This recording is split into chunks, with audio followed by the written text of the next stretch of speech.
problem number 3. I don't know why we always strand these astronauts in space holding tanks.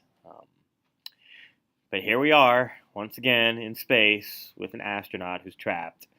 And apparently the only way they can get out of where they are is by throwing a tank backwards and relying on conservation of momentum to propel them in the opposite direction. My goodness. Drama.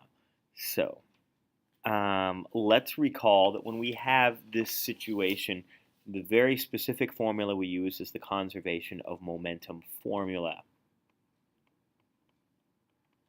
which I'm writing down feverishly right now. Sweet. So we went into the final velocity of the astronaut after chucking this tank in one direction. So let's be clear. We have this M1 of the astronaut, M2 of the tank.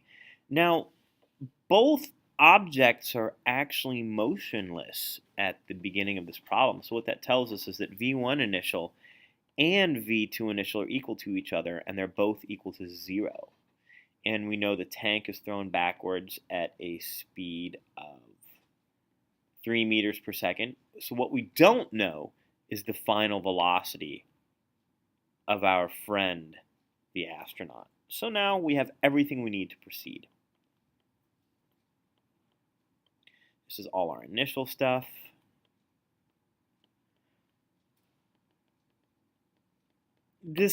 Once we have our letters labeled, really it's just a question of putting them in the right place. So we have 70 times 0 plus 10 times 0, very dramatic, equals 70 launched backwards at an unknown speed plus our 10 kilogram tank launched backwards at -3 meters per second. So what we're going to end up getting is that 0 equals 70 V1 final minus 30.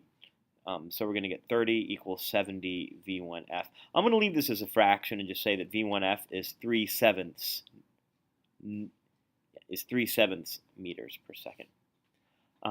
If you wanted to get a number for that, I'll let you kind of do that with your own thing. But we want to calculate the impulse delivered to the tank. So that is the F times T formula is not going to work in this case. We're going to need that formula for part C.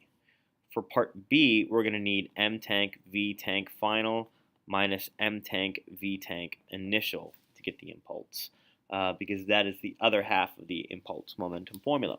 So I've got a 10 kilogram tank moving backwards at -3 minus 10 times its initial speed of 0. So we're getting an impulse of -30 Newton seconds. Now if I want to know the force delivered to the tank, that's going to be F times T equals the impulse, which is -30. That's F times 1 is -30 because the throwing time is 1 second. And so we're getting a force of -30 newtons. By Newton's third law,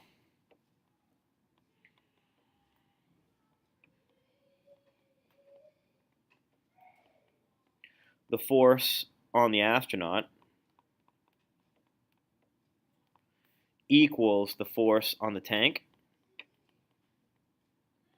So it's also 30 newtons. And there we go. So that is our first impulse momentum problem, and we'll take a look at number 4 at our second impulse momentum problem.